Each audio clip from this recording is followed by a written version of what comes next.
कहते हैं साध सोए जो सीधा चाले।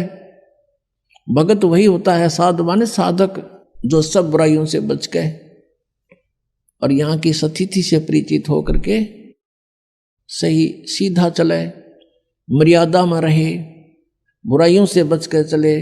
संसार के जो चोज हैं, इन चोचलों से बच्चे, नाचना गाना फंड करना डीजे बजाना, ये कोई एक भक्तों के लक्षण है। फिर उनको डर नहीं भगवान का। तो ये काल चाहता है कि ये भक्ति ना करें, नास्तिक हो जा, और ये नाचना गाना डीजे बजाना, ब्याह के ऊपर इतना खड़दू उतार दे। 2 बच्चों का संस्कार जोड़ना, 4 आदमी बैठ के ये कहना भी हम अपनी पुत्री का विवाह आपके पुत्र से करते हैं, ब्याह हो गया, इसका आगे कितना फंड कर लो बता। शादी बच्चों की वचन से हो गया, वचन से पराये होते हैं, वचन से सारी सृष्टि रची हुई है। वचन के ऊपर रहे आदमी खरा तो उसको हर तरह से सुविधाएं प्राप्त होती हैं। और फिर नाचना और गाना और फलाना करना, इतने दान दे दिए, वो तो अपने सिर पर बाहर रखना है, गधा बनना उसका। किसी के पैसे पास्ता रख के कभी सुखी नहीं हो सकता प्राणी। तो जब तक हमें ज्ञान नहीं है तो हम ये विष खा ही रहे थे। अब पता लग जाएगा कि ये तो बहुत भयंकर काम है। कहते हैं तुमने उस दरगाह का मैल नहीं देखा और धर्मराज के तिल तिल का लेखा। कौन बिराने बाहर न डोवे। फिर जैसे कल आपको कथा सुनाई थी, एक साधु संत बन रहा था, नकली भगत ने उसको प्रार्थना किया भक्ति कर लो हमें सेवा मिल जाएगी संत की। वो उसके चौबारे में रहने लग गया।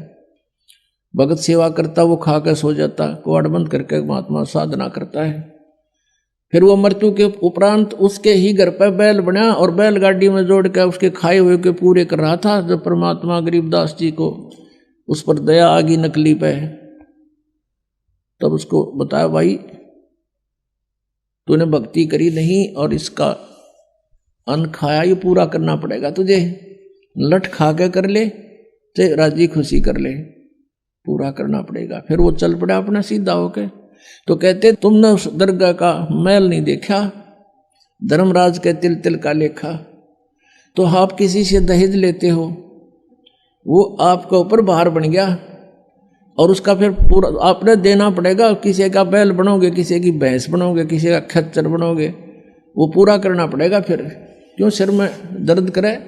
जैसे किरका जहर का रंग होरी हो, कहो कौन तिस खावे राम रंग होरी हो।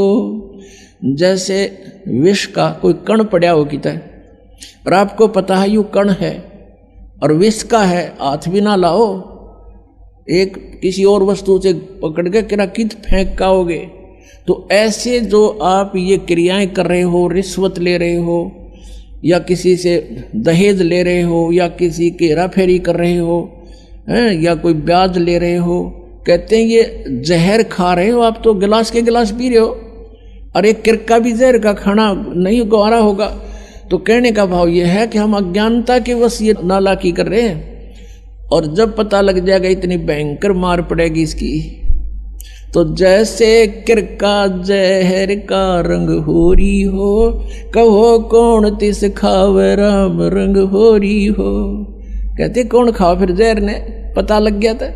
तो बिना ज्ञान के दुख पा रहे हम यहाँ पर। और भगवान देगा जो पूरा पट्टेगा किसी के दूसरे के धन से, चोरी से।